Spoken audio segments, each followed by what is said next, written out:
استاذہ آج ہم جو آپ سے جاننا چاہتے ہیں کہ نبی پاک صلی اللہ علیہ وآلہ وسلم کی بات سچ ہے، ان کی کہی ہوئی کوئی بھی بات ہم اس پہ عین یقین رکھتے ہیں، لیکن ہم اس بات کو سمجھنا چاہتے ہیں کہ بے حیائی ظلم ہے اور ظلم کا انجام دوزخ ہے۔ اس کی حقیقت پہ اگر آپ تھوڑا سا روشنی ڈالیں کہ ہمیں اس حدیث کو سمجھنے میں تھوڑی مدد ملے۔ فرمان ہے اللہ کے رسول صلی اللہ علیہ وسلم کا، اور اس فرمان کے حوالے سے وضاحت چاہتی ہیں کہ بے حیائی ظلم کیسے ہے۔ جی، پہلی بات یہ ہے کہ بے حیائی کیا ہے۔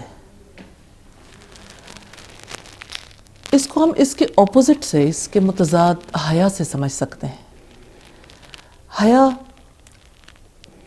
انسان کے اندر کی قیمتی ترین خصوصیت ہے، جس کو اردو زبان میں ہم شرم بھی کہتے ہیں، اور یہ برائی سے، بدی سے جھجک ہے۔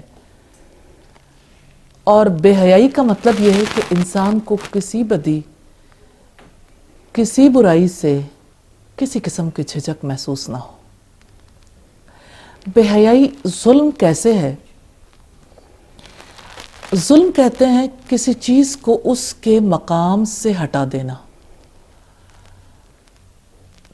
تو انسان کا اصل مقام حیا کا مقام ہے۔ جب انسان حیا کے مقام سے ہٹتا ہے تو وہ ظلم کرتا ہے۔ بے حیائی اس اعتبار سے ظلم ہے کہ بے حیائی انسان کے لیے کسی بھی اعتبار سے سوٹیبل نہیں ہے۔ انسان کے لیے جو سب سے موزوں جذبے ہیں، سب سے موزوں خصوصیات ہیں، ان میں سے ایک حیا ہے۔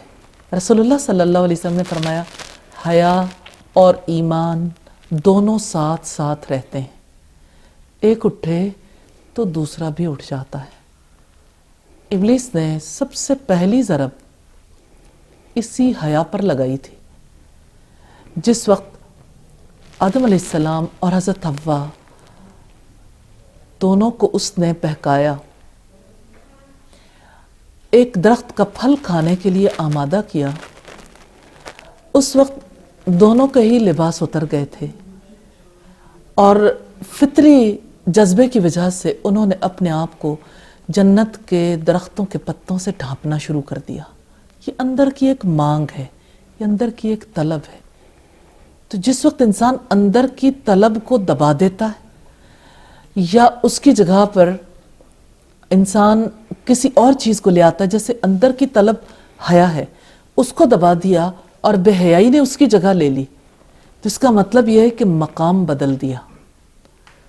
تو مقام حیائی انسان کے لیے موزوں تھا، اور جس وقت انسان اس مقام سے ہٹ جاتا ہے تو جیسے رسول اللہ صلی اللہ علیہ وسلم نے فرمایا، اذا لم تستحی فاصنع ما شئت، جب تم بے حیا ہو جاؤ پھر جو تمہارے جی میں آئے کر گزرو۔